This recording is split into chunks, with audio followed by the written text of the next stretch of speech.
My name is Jane Clarke, and this is my mom, Katherine Johnson. My story is probably like most of yours.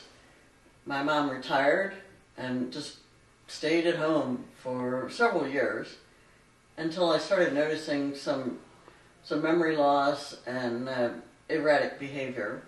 We took her to the doctor and she confirmed that she had some cognitive impairment that is Alzheimer's.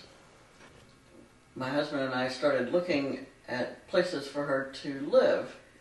We tried some of the larger retirement villages, such as Asbury down in Gaithersburg, which would have been convenient for us.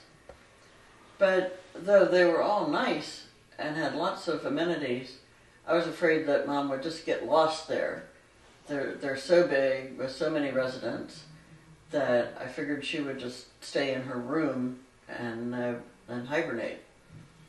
So we started looking at smaller places, and a lot of them were more personal, but tended to be dark and gloomy, with all the residents just in a circle around the television set.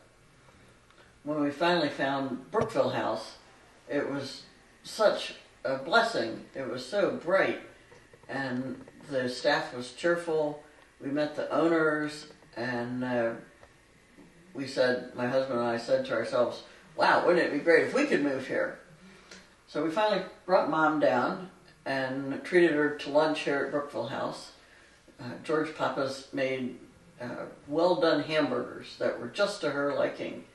That was her go-to meal.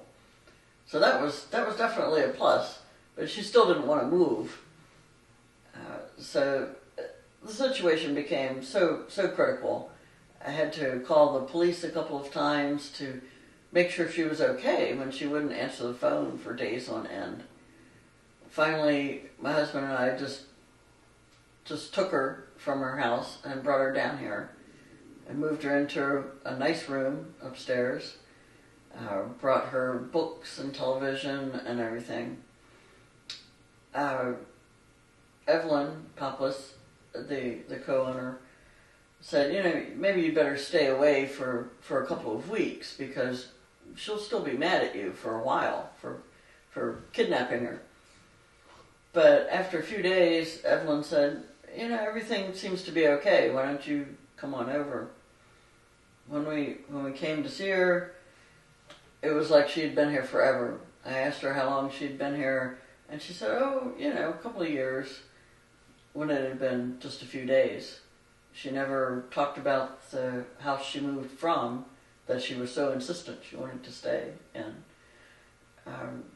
So she's been quite content. She's been here since 2010, the longest tenured resident here at Brookeville House, in the original house.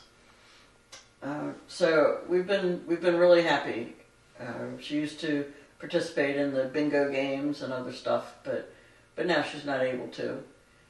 Mostly she sits in the sunroom and enjoys the peace and quiet. I come over weekly and read to her and chat with her. So it's been really great for both of us. I really appreciate Brookeville House. Thank you.